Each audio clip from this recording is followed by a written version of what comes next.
John Thwaites, good morning. Morning, Virginia. It's great to have you on board. John Thwaites now is Professorial Fellow at Monash University and Chair of the Monash Sustainable Development Institute and Climate Works Australia. Why did you decide to enter the debate yesterday on Twitter? Because I was really concerned about a front page story in the Age newspaper which implied that the federal government was trying to shame the states into doing more fuel reduction burns, and that would be in some way the solution to the bushfire crisis.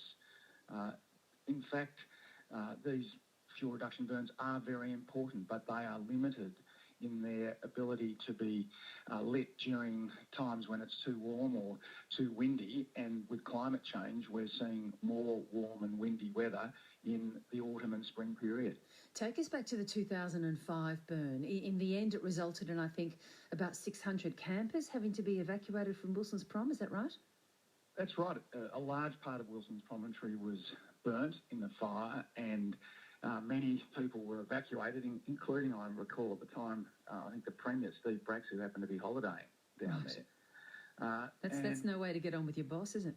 It wasn't at all. And it really focused attention on the dangers of fuel reduction burning, given the change in our weather, given that we're getting more of these hot and windy days in autumn. And the other factor we're facing, also linked to climate change, is less rainfall in autumn. And that means that the undergrowth is drier, making it much more dangerous to set off one of these fuel reduction burns. So what went wrong back then? Was it simply that it was badly timed, or that hazard reduction burning was always going to be complicated and potentially risky down there? There are a range of factors. It clearly was badly timed because it escaped, and the weather was warm, although the escape actually occurred some 10 days after the initial ignition. And that does highlight one of the challenges, that fuel reduction burns don't only take a day or two. The embers can be around for some time, and so if the weather switches, then it can be potentially dangerous. So you have to be very, very cautious about the timing of these burns, and that's the reason that it has been more difficult with climate change to increase the amount of fuel reduction burning. Was it that it shouldn't have been done at all, or that it was done badly? It was probably a bit of a mixture of both in that case, and there are a lot of lessons learnt, and one of the lessons learnt was that fuel reduction burns are now conducted in the same way that fires are fought, and there's an incident controller, an incident management team, and they're treated very seriously. But even with the improved management, sometimes they can escape, and more recently in 2015 there was a fuel reduction burn in Lancefield which escaped and I think destroyed 5 or 6 homes. So these are always very risky operations. The fire authorities, the parks authorities carry them out very cautiously now. Extra staff have been put in place to manage the burns, but we are limited in the time we can carry out these burns now because of the climate changing. You say it escaped, this fire down in Wilson's Prom in 2005, 10 days after ignition.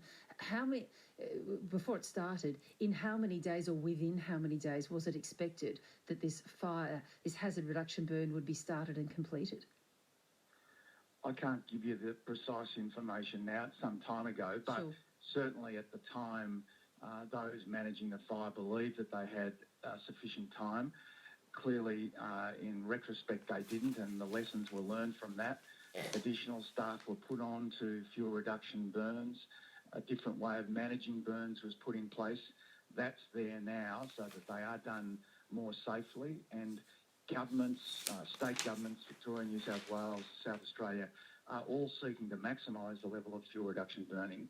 But it is just rubbish to say that this is the panacea and that in some way Greens or environmentalists are trying to stop fuel reduction burning. It's just not factually true, and it's a way of ignoring the need to take real action on things like climate change. Why is it rubbish when we do hear from people directly on this program, John Thwaites, saying that they have been on their own private property prevented by local councils from cutting down certain trees or cutting back certain vegetation. Is it perhaps not the case that maybe in some cases people are prevented where they shouldn't be? Well, all I can say is, as the Environment Minister responsible for public land management and the parks, I was not lobbied and I was not influenced by environmentalists to stop fuel reduction burning. There may be particular instances of landowners in particular places that have had particular issues, and I can't talk to that. But overall, the basic issue is that fuel reduction burning is important, it's helpful, but it is severely limited by the weather, and with climate change, that's going to become worse. You started this conversation by talking about a front page article in The Age that you said was the Commonwealth trying to shame the states over not doing enough hazard reduction burning. From your point of view as an ex-politician, do you see that the Commonwealth and the states occupy very different places and spaces now in relation to that issue and also climate change? Well, I hope that the announcements by the federal government in the last day or so to provide extra resources are a sign that the Commonwealth is now seeking to be much more collaborative with the states. Unfortunately, in the months and weeks before that, you had a situation where the Commonwealth was not being collaborative, was not supporting extra funding for the aircraft, the water bombing aircraft, and was seeking, I think, to blame the New South Wales government and the New South Wales Premier for some of the problems up there. So I hope that that augurs well. But what I'm not seeing is any real change on climate change. And until we address the climate problem, until we start taking action on that, we're going to have more hot summers, more droughts, and more intense bushfires. And, I think it means we've got to really now step back and reconsider issues like, do we really want to put in new coal mines in Australia? Is that going to be something that is consistent with reducing risk to Australians from bushfire in the future? John Thwaites, interesting to talk to you about this. You've kicked off a really big discussion on Talkback, and I'll take some calls now. Thank you for your time. Thank you. John Thwaites, who's now Professor John Thwaites, a professorial fellow at Monash University and chair of the Monash Sustainable Development Institute. Arthur